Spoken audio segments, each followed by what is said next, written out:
Hello, I'm Daniel from the Southwest Florida Real Estate Channel. Just going to talk for a minute about appraisal. There are different types of appraisals that can be done. Appraisal generally means somebody with a professional appraiser's license figuring out what the value of a property is.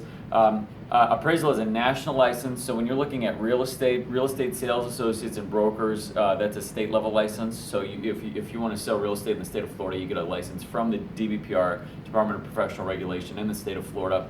But if you want to do appraisal, that's a national license. That means these people get a license from Washington D.C. and they register in the state where they're going to practice. So a couple types of appraisals that to be familiar with. One is county. So there are 87 counties in the state of Florida. In those counties, you've got a county appraiser that's actually an elected official. That's an elected position. And the appraiser, what they're going to do is they are going to go appraise values for the county for tax purposes. So what they do is called a mass appraisal. And what they do is they take the mass appraisal. Let's just say that what you've got is get a light on here. Let's just say that you've got an appraiser who believes that the appraised value for the county is $100 million.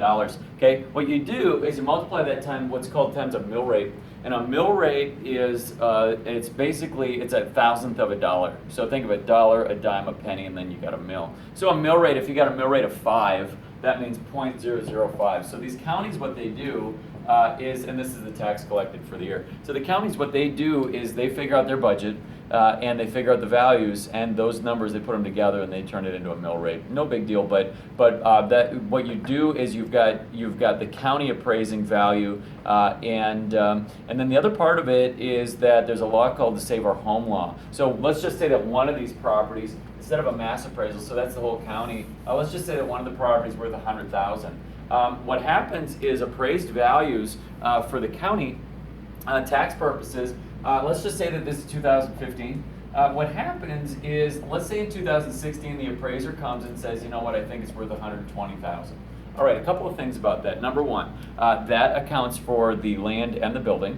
And number two, in the state of Florida, they don't take into account age or condition of the building. So it's irrelevant. You've got a building that's a 2-bed, 2-bath, 2,000 acres. It's 2,000 acres. 2,000 square feet would be more like it. And it was built, 40 years ago, and you've got the same thing that was built yesterday. They're actually going to end up paying the same taxes, all other things being equal, because they do not go looking for condition or age. But what happens is, let's say we do an appraisal of the land and building, and this year they say it's 120. Well, what happens is there's a law in the state of Florida called Save Our Home. And the Save Our Home law, what it does is artificially holds this value down to 3%.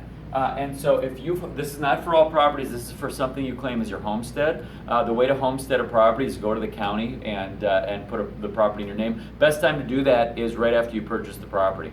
Go down to the county office and make sure you get qualified for homestead, and even if it already is homesteaded, put it in your name. So but what we do though is this can, for taxable value, this can only go up to $103,000.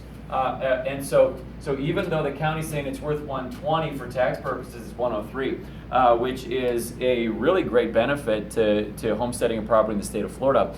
The other thing that happens is off of that amount right there, and this is actually called the just value, and this is called the assessed value. And what happens is off of that you actually get additional exemptions. So the budget for the county has lots of categories, like the mosquito district. And it's fire and police and whatever. But there's 3 categories: city, county, and school, where you get additional exemptions. So for the budget of city and county, you get an exemption of $50,000 per. And then for the category of school, you get an exemption of $25,000. So for this property in the category of city and county, the taxable value would be $53,000. For the category of schools, the taxable value would be $78,000, and for the other categories, the taxable value would be $103,000. Now, they take that times the mill rate to figure out what your taxes are. A nice benefit of this is if this property was not homesteaded, if you're going to rent it out or it's not a residential property, then the taxes are based on the 120, and that's just the end of it. So that's one practical, real usable valuable thing related to appraisal and taxes in the state of Florida.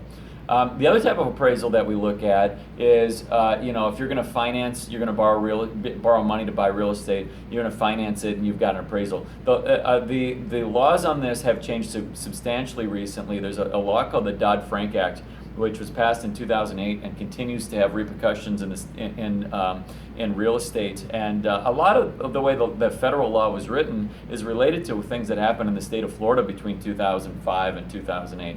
Also related to a lot of things that happened in New York in 2008 specifically. But the way that things work has changed. Just one easy example: you don't get a good faith estimate anymore. You don't get a HUD-1 statement.